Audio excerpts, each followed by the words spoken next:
They say birthdays are meant to be about love, laughter, and the people who truly care about you. But what happens when your own sister turns your special night into a spectacle designed to humiliate you, and uses your cheating husband as her prop? What happens when someone you've trusted since childhood decides your birthday is the perfect stage for her betrayal? My 32nd birthday was supposed to be quiet, intimate, just a few close friends, some family, a nice dinner, and a toast or two. But instead, it became the night my entire life collapsed, and then rose from the ashes. Right as the candles were lit and people leaned in to sing, she stood up, champagne glass in hand, beaming, radiant. "I just couldn't keep it in any longer," she said. "I'm pregnant. And the father is someone very, very close to the birthday girl." That was her opening act. That was how she hijacked the room. And before anyone could process the cruelty of it, she turned, grabbed his hand, my husband's hand, and smiled as if she'd just shared the happiest news on earth. Forks hitting plates. My mother clutching her chest. My husband frozen for a moment, then nodding, confirming it. Confirming that this wasn't a misunderstanding. It wasn't a joke. It was very, very real. But here's what they didn't know. While they plotted behind my back, I'd been watching quietly. I had my suspicions for months. Whispers, awkward glances, a text message that vanished too fast. And when I dug deeper, what I found wasn't just an affair. It was a web of lies tangled so tight it could choke them both. So I waited, smiled. I let her have her moment, because I had something else in my purse that night, something that would steal the spotlight right back and burn her illusion to the ground.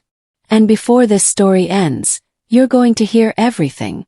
The betrayal, the setup, twist, and the one card I played that turned her little pregnancy announcement into the most humiliating public meltdown of her life. This isn't just a story about cheating. It's not just a story about sibling betrayal. This is a story about being underestimated, disrespected, and pushed too far. And when that happens, when you've been lied to, used, humiliated in front of everyone, you don't just cry. You fight back. With truth.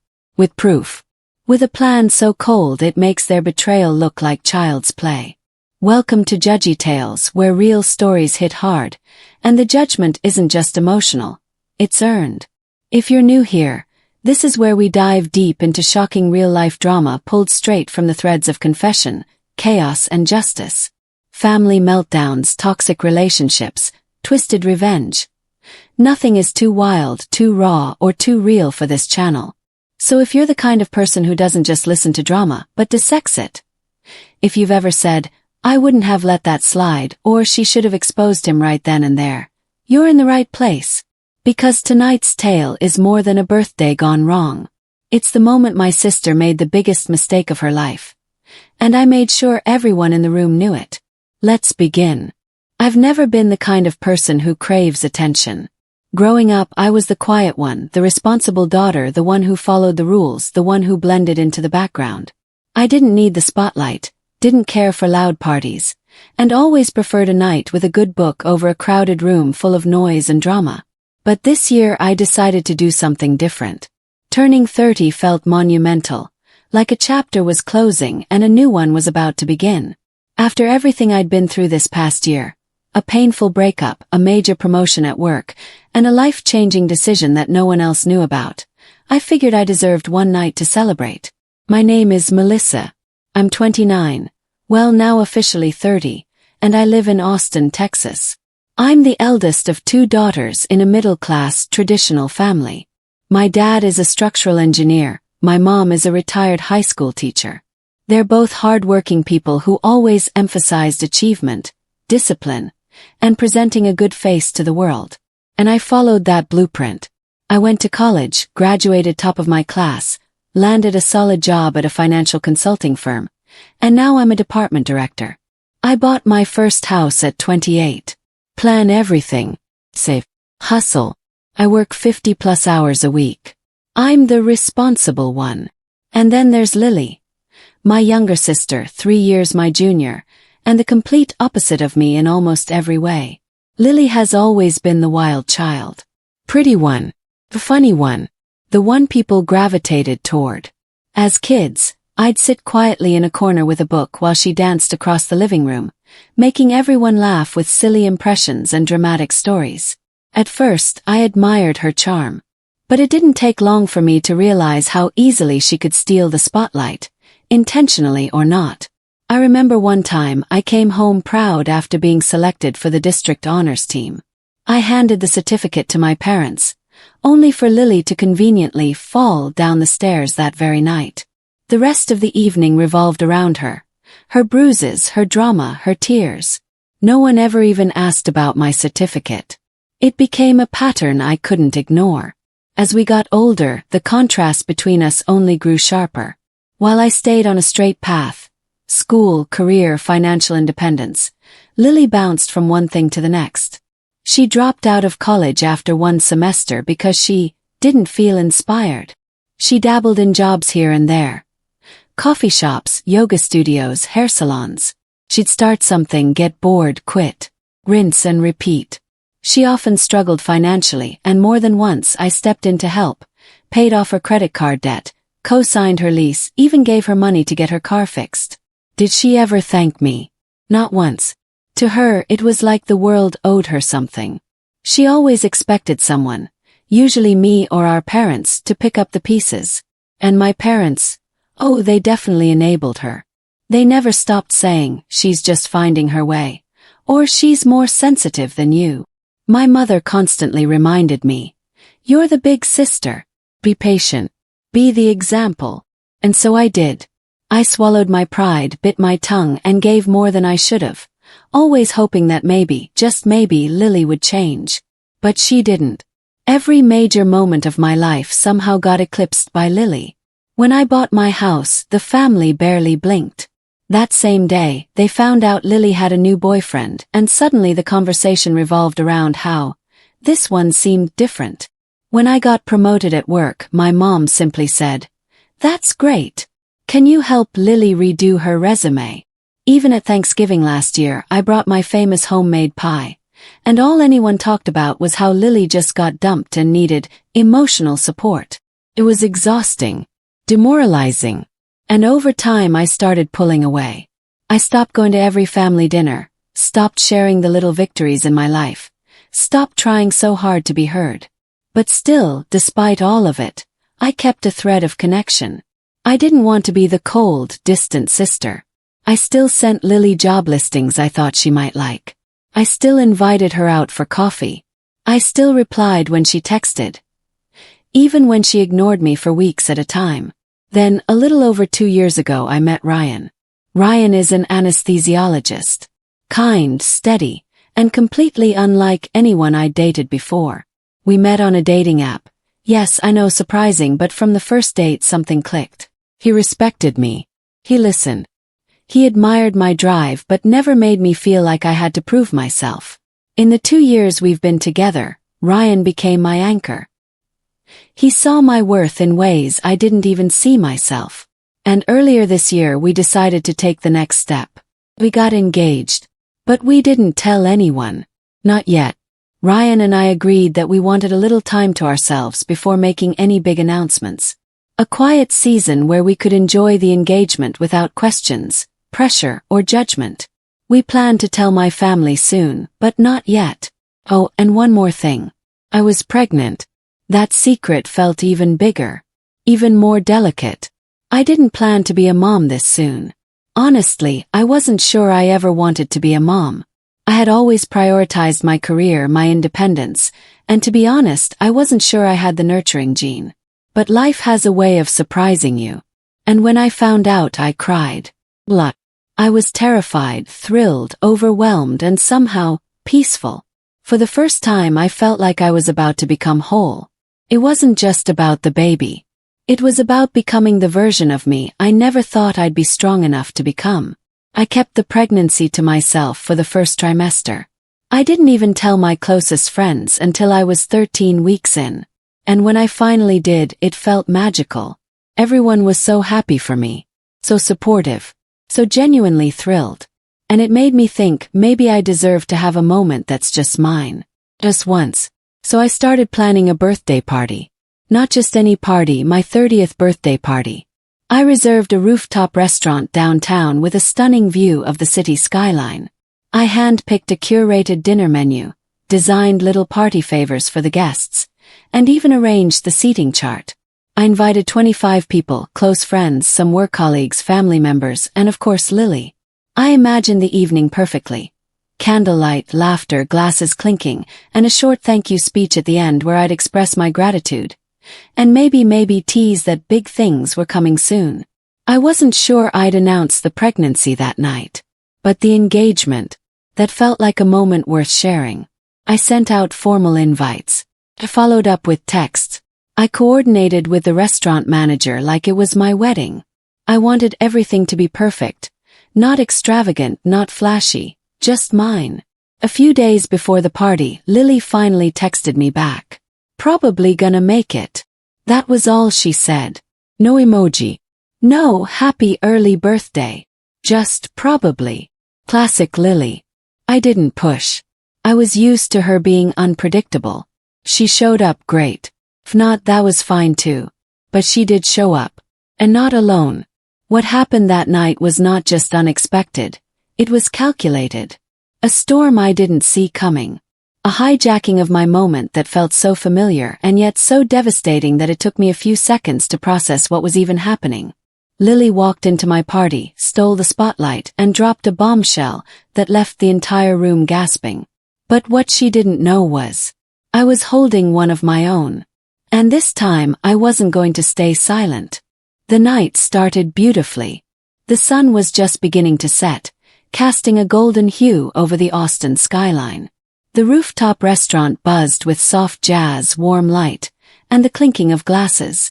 My friends were arriving in waves, each one greeting me with hugs, smiles, and excited birthday wishes. Some hadn't seen me in months, and their reactions were exactly what I needed. You look amazing. 30 looks good on you. This place is stunning, Mel. You did all this yourself? Smiled. I took it all in. For once, it wasn't about deadlines or expectations or being overlooked. It was about me. My accomplishments, my journey, my growth. I wasn't wearing anything flashy. Just a sleek emerald green dress that hugged me in all the right places and a pair of heels I'd been saving for a special moment. Ryan arrived shortly after with a bouquet of lilies and sunflowers. My favorites. He kissed me on the cheek and whispered, "Tonight's yours, babe. Own it." We laughed, we mingled, we drank. And I remember thinking this might actually be perfect. Until it wasn't. She arrived an hour late. Not fashionable late, Lily late. Which means just late enough to disrupt everything. The kind of entrance where all conversation stops, heads turn, and you can literally feel the air shift. She walked in wearing a flowing cream-colored dress. Not white but damn close. Her hair was curled in soft waves. Her lips painted a dramatic crimson. And on her arm was Caleb. Caleb was her latest boyfriend, someone she'd only briefly mentioned to me in a passing text about seeing someone new.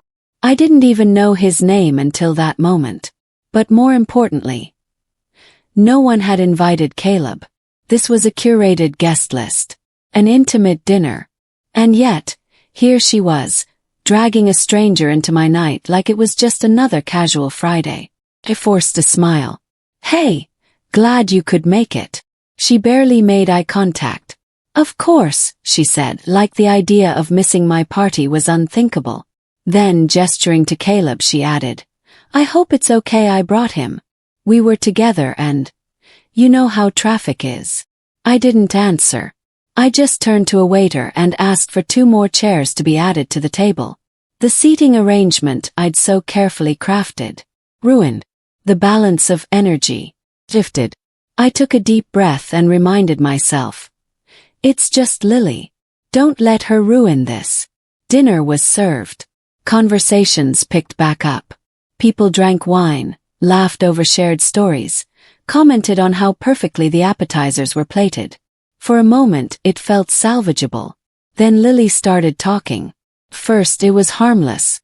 She talked about her new wellness journey, her plans to maybe launch an Etsy shop, how she'd just discovered kombucha, as if she invented it. Caleb nodded beside her like a devoted puppy. She gestured with her wine glass, name-dropped a few people from Instagram, and made sure her voice was just loud enough to compete with the music. Then, it happened. I had just raised my glass, about to make a short toast, when Lily stood up.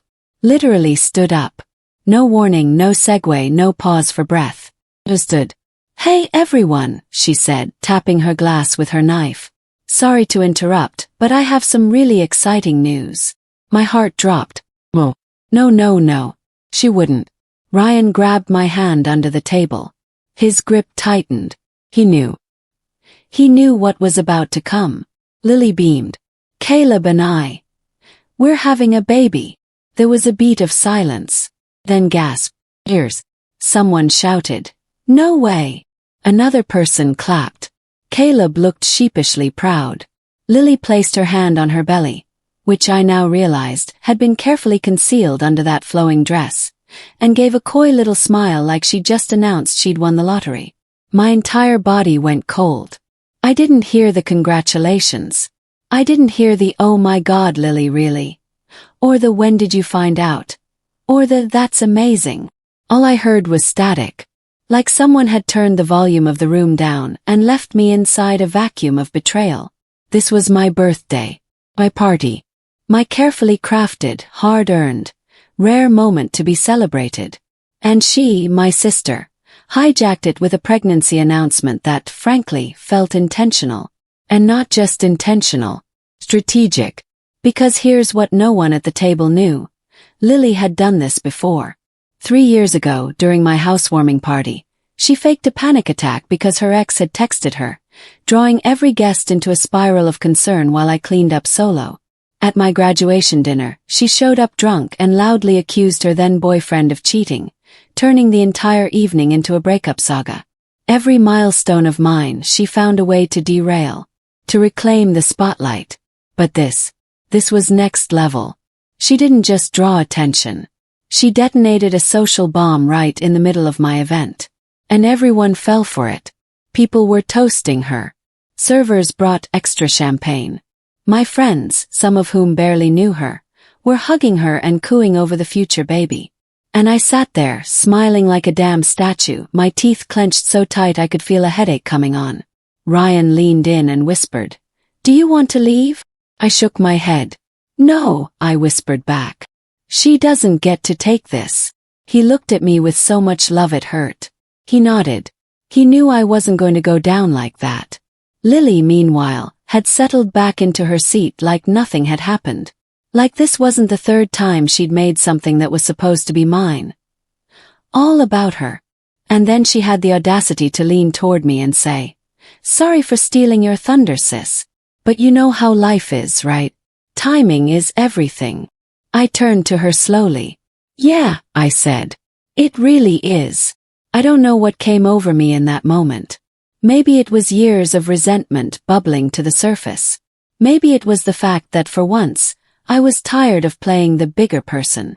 Maybe it was the child growing inside me that gave me a kind of strength I didn't know I had. But I stood up. Not with a glass tap. Not with fanfare. I stood. People turned toward me. I looked around the table. Took a breath. "First of all," I said, "thank you all for coming tonight. I've waited a long time to celebrate this milestone with the people I love. And I wasn't sure I wanted to share this just yet. But since we're doing announcements." Ryan looked up at me, eyes wide.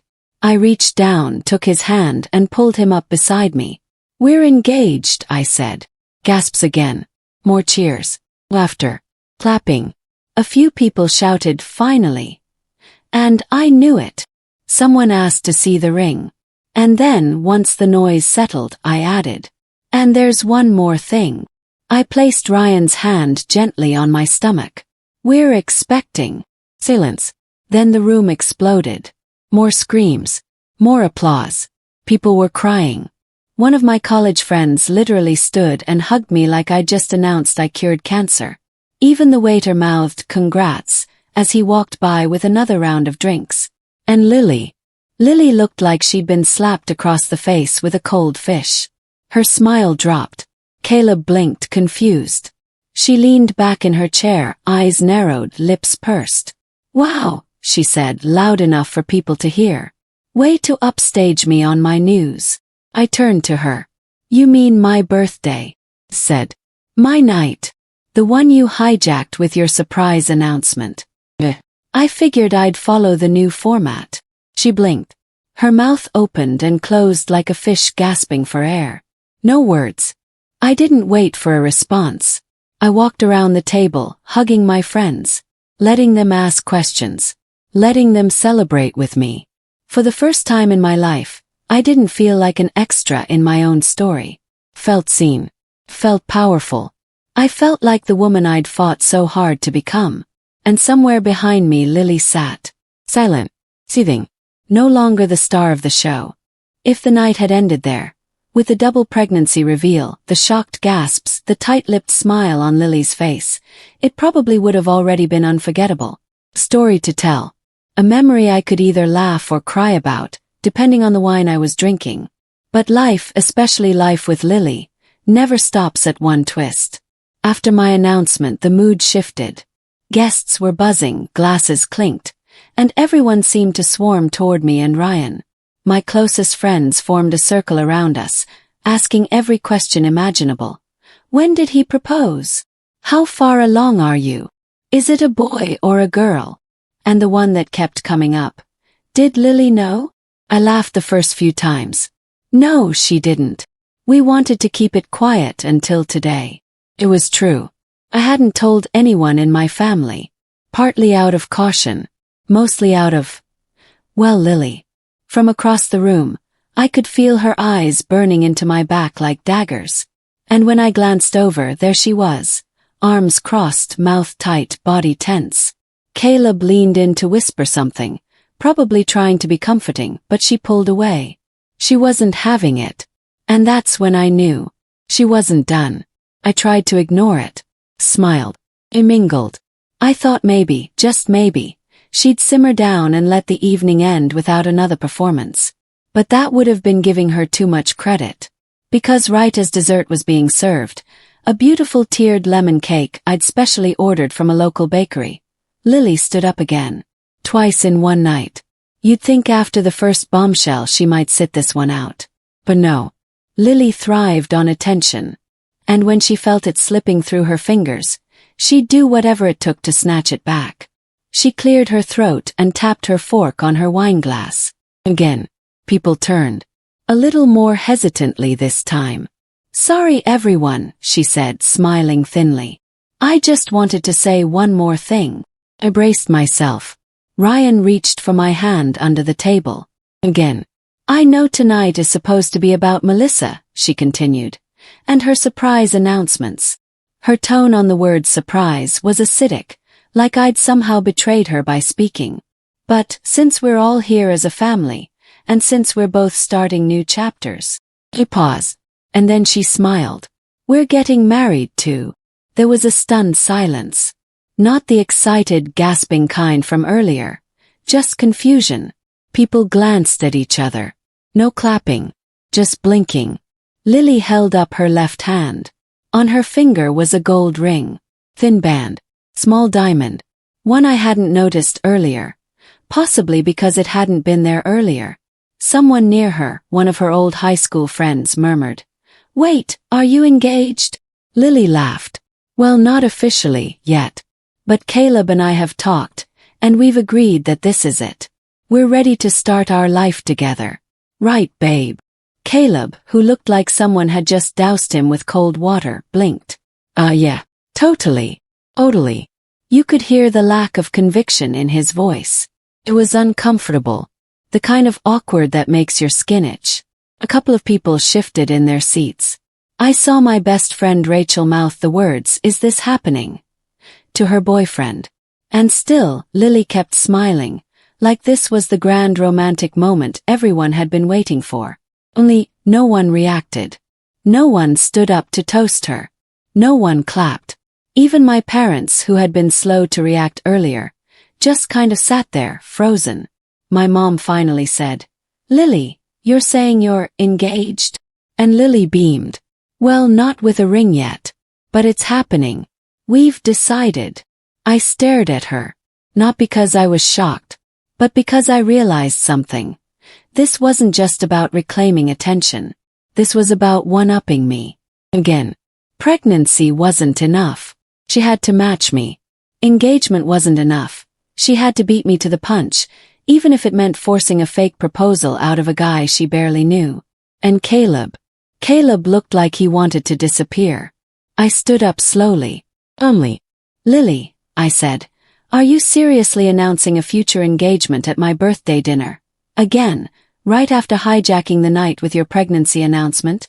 She blinked, caught off guard. I wasn't hijacking anything. I was just sharing news. Happy news.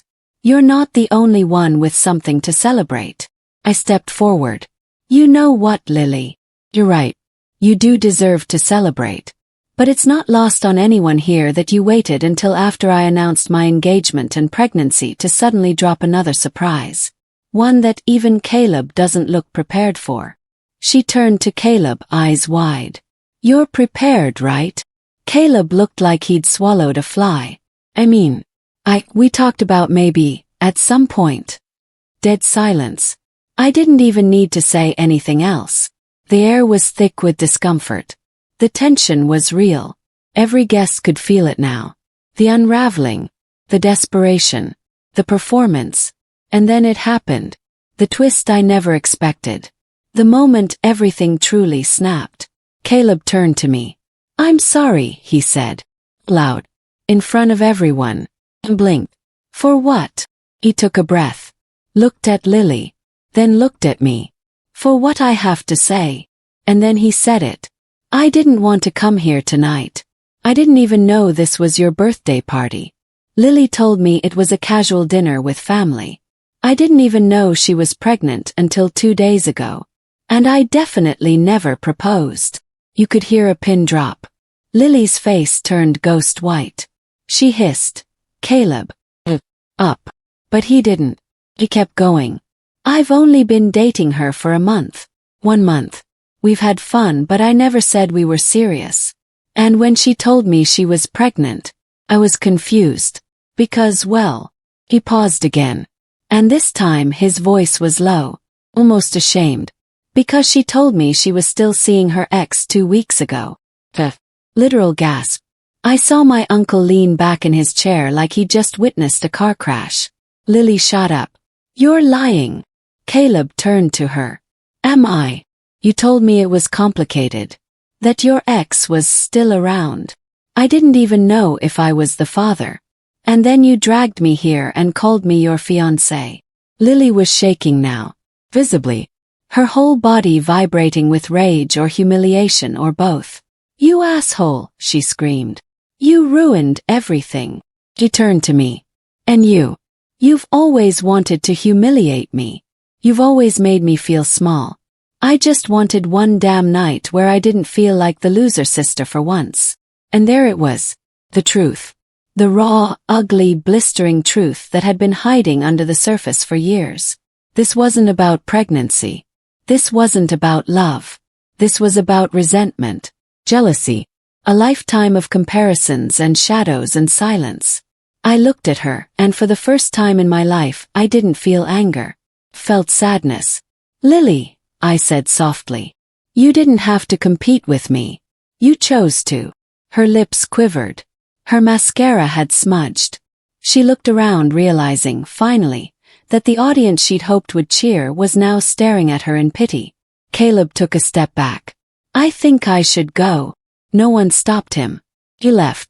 And Lily stood there, shaking, alone in front of 25 people, on the rooftop of a restaurant she wasn't supposed to steal. She didn't say another word. She grabbed her purse and stormed out. The door slammed behind her. And then silence. Complete and total silence. Until my dad, who had been mostly quiet the whole evening, cleared his throat. Well, he said. That escalated. And somehow, everyone started laughing. It broke the tension. People started talking again. Dessert resumed.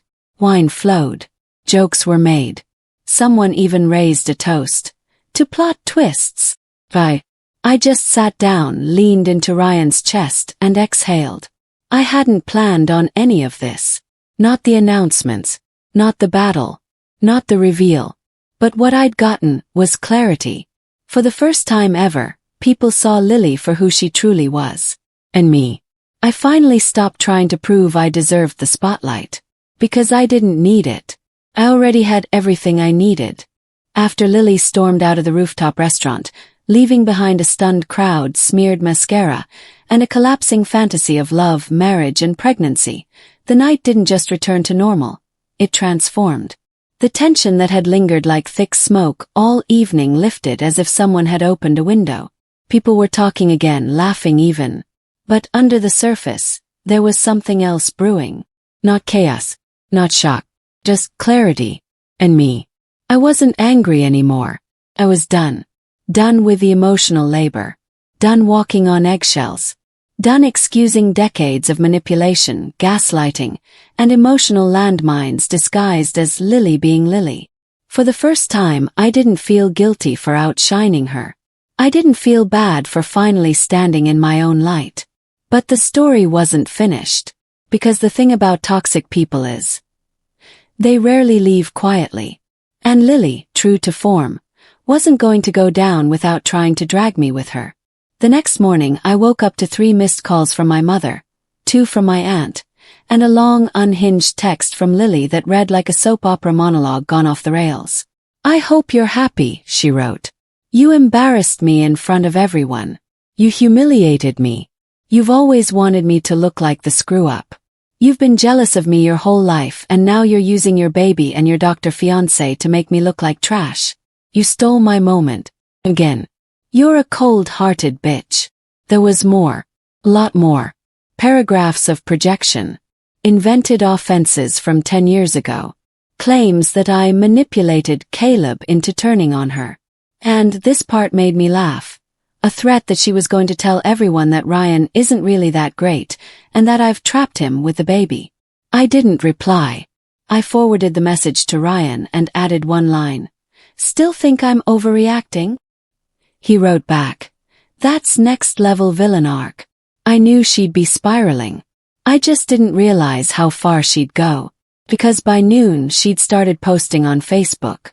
She made a long, dramatic post that began with, "Not everyone in your family wants to see you succeed," and ended with vague accusations of emotional abuse, gaslighting, and betrayal from those who are supposed to love you most. And if that wasn't transparent enough, she commented under her own post, "Sometimes your own sister is your biggest enemy." So we're doing that now. Normally I would have let it slide. I'd have rolled my eyes, blocked her, and moved on with my day. But not this time. This time. I wasn't just going to walk away. I was going to finish this. Properly. Quietly. With precision. Not out of spite, but out of necessity. Because people like Lily don't stop unless you make them. So I did. Step 1, truth. I made my own post. I didn't name names. I didn't use inflammatory language. Just a clear, concise message that read, "Last night was meant to be a celebration of turning 30, of love, of new beginnings. I'm incredibly grateful for everyone who showed up, supported me, and helped make the night unforgettable.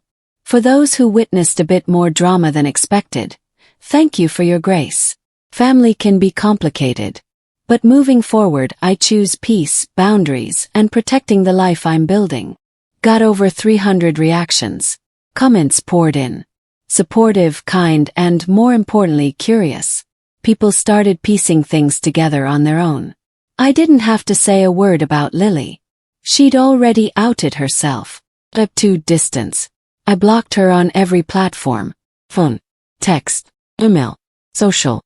I even blocked her burner Instagram account, which I suspected she used to stalk Ryan's page. She was officially cut off. My parents called again that night. "Melissa," my mom said, "can't you just let this go? She's hurting." I let out a long, slow breath. I let things go for 30 years, Mom. And what has that gotten me? She started to argue. But I wasn't done. She lied about a pregnancy to get attention. She lied about being engaged. She brought a man to my party, then manipulated him into being part of her fantasy. And when it fell apart, she blamed me. You want me to let that go? My mom was silent. She needs help, I said. Professional help. Not another pass. Not another dinner table reset like nothing happened. And if you can't see that, then maybe you need to ask yourself why she's still like this at 30. That shut it down. They didn't call again for a week. Step 3, consequences. This part wasn't even my doing. Caleb, sweet, shell-shocked Caleb, sent me an email. It was long, thoughtful, and full of apologies. He said he didn't know what he was walking into. That he genuinely thought Lily was fun and spontaneous and that he liked her. Until she started showing him a future he'd never agreed to. She told me she was 3 months pregnant, he wrote, but the math didn't make sense. I thought I was going crazy. When I asked her if she was seeing anyone else, she freaked out and said I was trying to trap her into saying something she didn't want to. He ended the email by saying he'd broken it off completely, that he was taking time to reset, that he hoped everything went well with my baby and that he was genuinely happy for me. I never responded. I didn't need to. Step 4, the real reckoning. This one came weeks later. Ryan and I were at my OB appointment. 12-week scan. We were nervous and excited. The screen lit up, and there it was. A tiny, beautiful blur of life. Heartbeat flickering strong. When we left, I felt this intense sense of clarity. I knew what I needed to do next. We'd been talking about moving for months. Not out of Austin, but into a bigger place. More space for a nursery, a home office, something long-term. But now, I wanted a fresh start. One that didn't include surprise visits, family guilt trips, or being close enough for Lily to crash through my boundaries.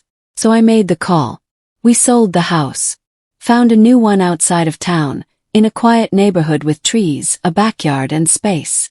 I changed jobs, still in finance, but at a new firm with better hours, remote flexibility, and no history. We didn't send out a change of address notice to anyone in my family. Not even my parents.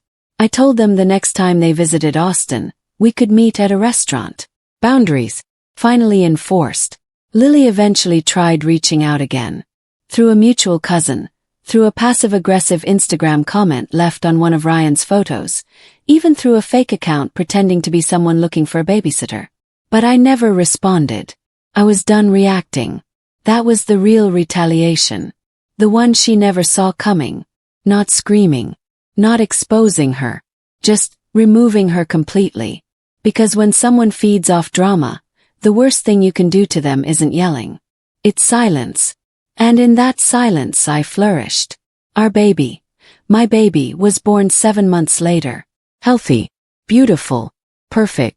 We didn't invite extended family to the birth. Didn't send out hospital photos. We chose who to share that moment with. And for the first time, that choice didn't include obligation. And on my next birthday, I didn't throw a party. I booked a cabin. Just me, Ryan, our baby, and the soft hum of peace. No drama. No bombs. No hijacks. Just a woman, finally free from her sister's shadow, living the life she built, not the one she was forced to dim herself for. And that, my friends, was the real revenge. Looking back now, it's surreal to think how much weight I used to give to being the bigger person. For most of my life, I genuinely believed that self-restraint equaled strength, that quiet endurance meant grace. I thought that if I just kept giving, kept forgiving, kept swallowing the hurt, somehow it would be rewarded. That someone would finally see the effort I put into holding everything together. But the truth, all I was doing was giving other people the blueprint on how to keep taking from me. Especially Lily. For years, I allowed her chaos to dictate the rhythm of my life. I shrank so she could expand. I stayed silent so she could speak louder. I handed her pieces of my peace, believing that one day she'd stop needing them. But she never did. She took and took and took. My attention, my trust, my moments, because I taught her that she could. The birthday wasn't just the tipping point. It was the mirror.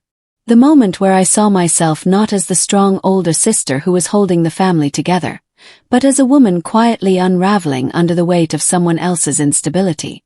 And that night, when she stood up and made yet another announcement that had nothing to do with truth and everything to do with control, I realized something. I wasn't obligated to share my spotlight anymore.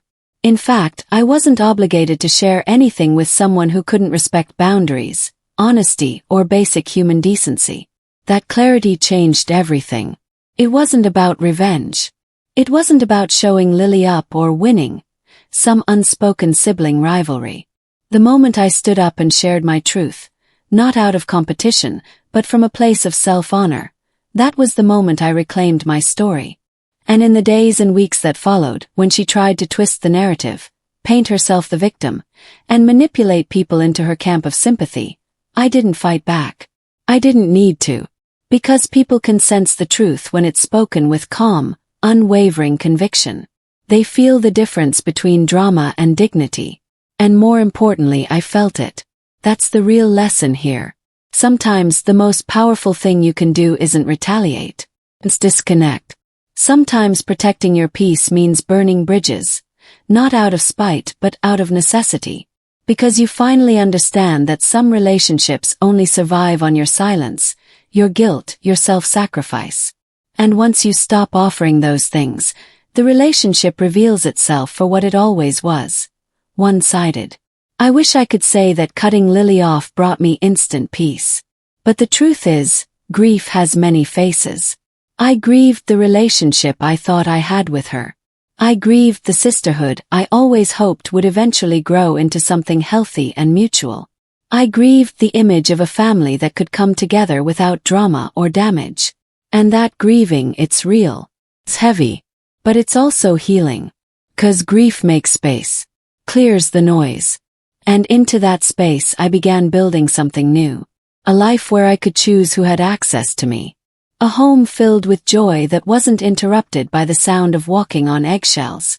A relationship with a man who respected my voice and celebrated my wins instead of competing with them. And now a child. Growing every day in a world I hope to make safer, softer, freer. A child who will never have to beg for emotional breadcrumbs or question whether their value depends on how much space they leave for others. Becoming a mother shifted my axis.